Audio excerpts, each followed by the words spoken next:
Life lesson বা যেটাকে জীবনের দর্শন শিক্ষা বলি, আমরা জীবনের অভিজ্ঞতা বলতে পারি,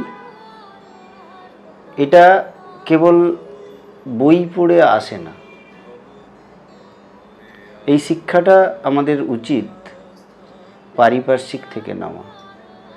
জীবন প্রত্যেকটা মুহূর্তে আমাদেরকে শিখিয়ে দিয়ে যায়। প্রত্যেকটা মুহূর্ত থেকে আমাদের এই শিক্ষাটা নেওয়া উচিত। প্রত্যেকটা মানুষের কাছ থেকে শিক্ষা নেওয়া উচিত। হতে পারে তুমি একজন বড় সফল মানুষ, ধনী মানুষ, উচ্চশিক্ষিত মানুষ, তবু একটা রিক্সাওয়ালা, একটা মাঠে কাজ করা মজুর, একটা শ্রমিক, এর কাছ থেকেও তুমি কিছু জীবন সম্পর্কে শিক্ষা নিতে পারো। কারণ যে লড়াইটা ওরা লড়ে জীবনে, সেটা তুমি হয়তো কোনোদিন সেই লড়াইটা করোনি, তাই তার সেই অভিজ্ঞতাটা তোমার থেকে আলাদা, তার সেই শিক্ষাটা তোমার থেকে আলাদা। আমরা অনেক সময় ভাবি, এ আবার আমাকে কি শিক্ষা দেবে, এর কাছ থেকে আর কি শিখ না। হয়তো সে তোমাকে কোনো ইনফরমেশন দিতে পারবে না, সে তোমাকে বৈজ্ঞানিক তত্ত্বের বিশ্লেষণ দিতে পারবে না, সে তোমাকে অর্থনীতি বোঝাতে পারবে না, সমাজনীতি বোঝাতে পারবে না, কিন্তু সে যে বাস্তব অভিজ্ঞতার কথাটা তোমাকে বলতে পারবে বা বাস্তব শিক্ষাটা তোমাকে দিতে পারবে জীবন সম্পর্কে, যে পরিস্থিতির মধ্য দিয়ে সে গেছে, সেই যে অভিজ্ঞতা, সেই জায়গায় সে কীভাবে সেখান থেকে বেরিয়ে এসছে, সেগুলো কিন্তু কোনো বই তোমাকে শিক্ষা দিতে পারবে না। তাই আমার মনে হয় আমাদের সব সময় প্রত্যেকটা মানুষের কথা শোনা উচিত।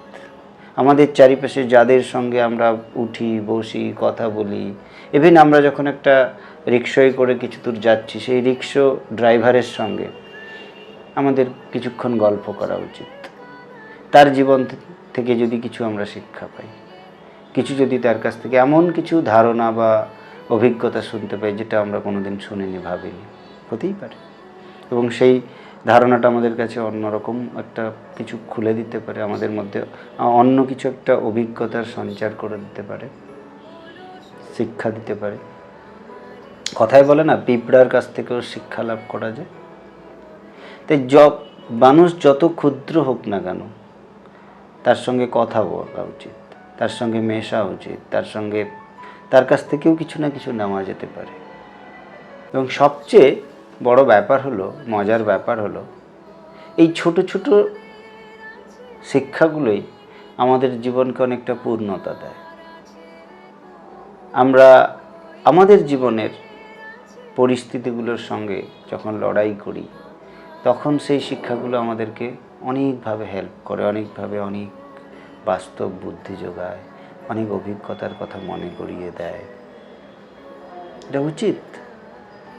সবার কথা শুনবে, প্রত্যেকের কথা শুনবে। হ্যাঁ, এবারে সেখান থেকে তোমাকে বুঝে নিতে হবে যে কোনটা তোমার পক্ষে উপযোগী, কোনটা তোমার পক্ষে উপযোগী নয়। কিন্তু কিছু অভিজ্ঞতা তোমার কাছে এমনিই থাকবে, অভিজ্ঞতার ডায়েরিতে ওটা লেখা থাকবে। কে জানে, আজকে যেটাকে তোমার খুবই বেকার মনে হচ্ছে, কোনো একদিন জীবনের কোনো একটা মোড়ে এসে, কোনো একটা জায়গায় এসে হয়তো সেই অভিজ্ঞতাটাই, যেটা তুমি শুনে রেখেছিলে গল্পের মতো কারোর কাছ থেকে, সেটা তোমাকে হেল্প করে দিতে পারে। প্রত্যেকের কাছ থেকে শোনা উচিত, প্রত্যেকের কাছ থেকেই উপদেশ নেওয়া উচিত। এবারে তুমি কোনটা কাজে লাগাবে, সেটা তোমার নিজস্ব বিচার, বুদ্ধি, বিবেচনার মাধ্যমে সেটাকে লাগাবে। সবার কথা শুনলাম মানে সবার জীবনে সেটাকে অ্যাপ্লাই করব নিজের জীবনে, সেরকম না হতে পারে। কিন্তু এই অভিজ্ঞতার বইটা বা অভিজ্ঞতার ডায়েরিটা যত বড় হবে, যত বেশি হবে, যত ভার্সাটাইল, বৈচিত্র্যপূর্ণ হবে, তত ভালো। তাহলে তুমি পাশাপাশি মানুষজনকে চিনতে পারবে, মানুষের জীবনযাত্রাকে চিনতে পারবে, সমাজকে বুঝতে পারবে, প্রকৃতিকে বুঝতে পারবে।